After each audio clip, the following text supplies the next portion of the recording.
大家好，我是97放映厅的喵喵，今天和大家一起看的影片是《大赢家》，影片97分钟，简单讲就是一个叫严谨，坚持做任何事都保持严谨。当严谨遇到公安演习后，擦出各种火花，搞笑又带点严谨。一个阳光明媚的早上，主角开始去银行上班。因为严谨的严谨，导致一个客户的贷款一直无法执行，被行长指鼻骂脸。平时同事不太欢迎他。金陵市公安局准备要做一次联合银行的全面演习，局长要求从银行职员里挑选一个扮演这次演习的劫匪。局长看中严谨，严谨回到银行后，和行长表示自己不懂得怎么抢银行。行长说了，学好3年，学坏3天，回去多看看电影，借鉴一下经验。晚上回到家中，吃晚饭时，严谨突然说：“我要去抢银行了。”一句话惊呆老妹、老妈、老爸。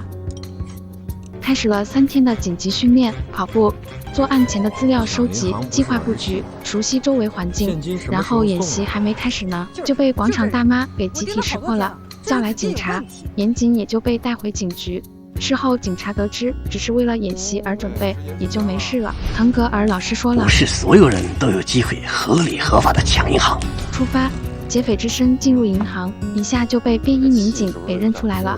大衣一撇，从腰间掏出一把来福枪，对着民警脑门，啪，溅一玻璃血。现实是这样的，结果被前来取钱，正准备带孙子回家做饭的大爷扔起一盆芹菜就是抽。后来大爷得知是在演习，才停手，演习继续。上去，把鞋子拿过来。话音刚落，就被银行保安给擒住，转身枪朝着脑袋，啪，又死一个。装完钱，拖着行李箱就出银行。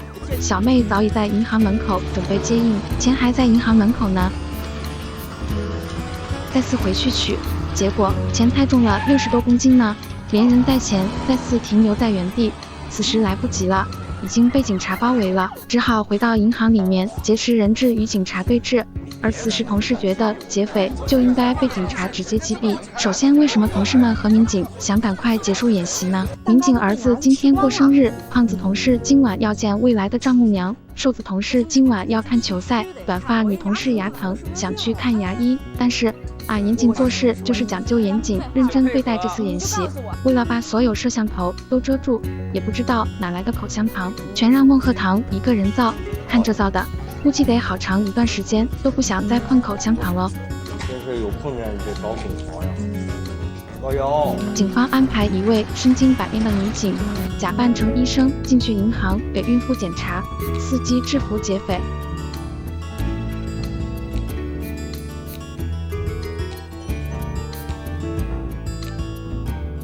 一出手就被识破了，只好开打。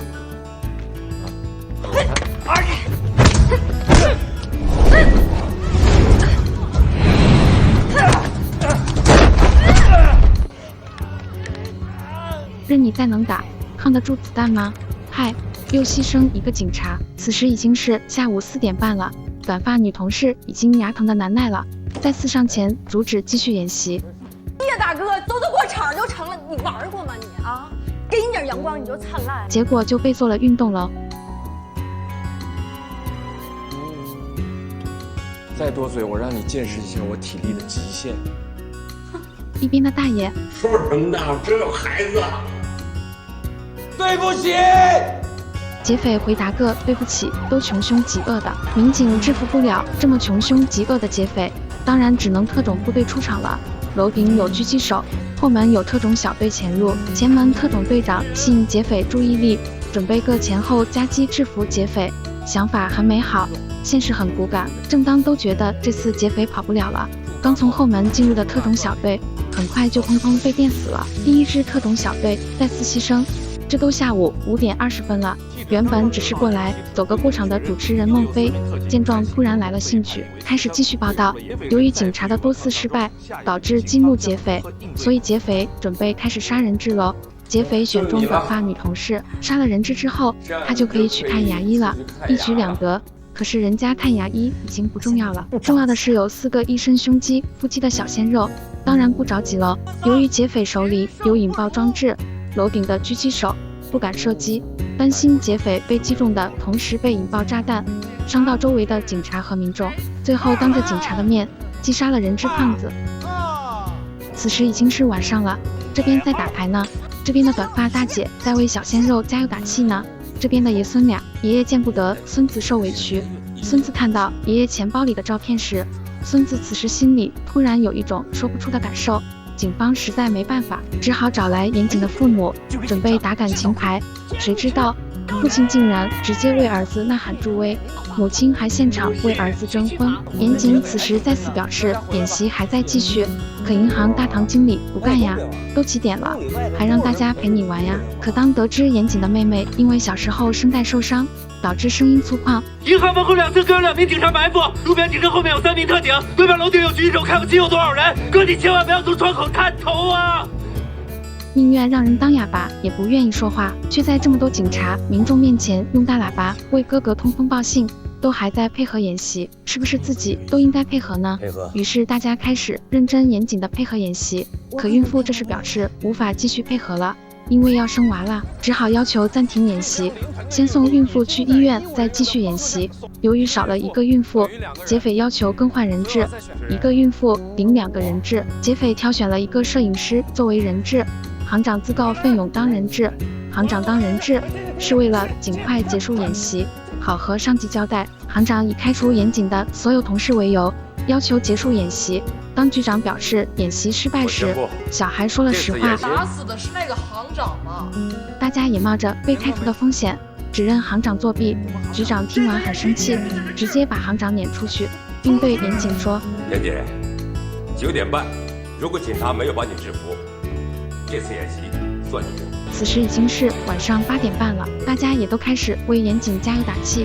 严谨让摄影师给他录一段视频，伪装成是在直播画面，让警察误判。警察掌握假情报后，再次派一支特警小队进行破防突击，结果一进去就中了圈套，全部再次阵亡。由于时间还没到9点半，劫匪要求准备一辆加满油的车，然后让剩余的人质全部脱掉鞋子，抱团上车，而劫匪却和银行卧底小妹成功逃脱，演习失败。这部影片有一段很感人，也让人们深思。以下这段话可能会成为我的遗言，也许你们也会很好奇，我是怎样成为一个穷凶极恶的劫匪的。其实我所经历的事情，很多人都在经历着，被家人冷落。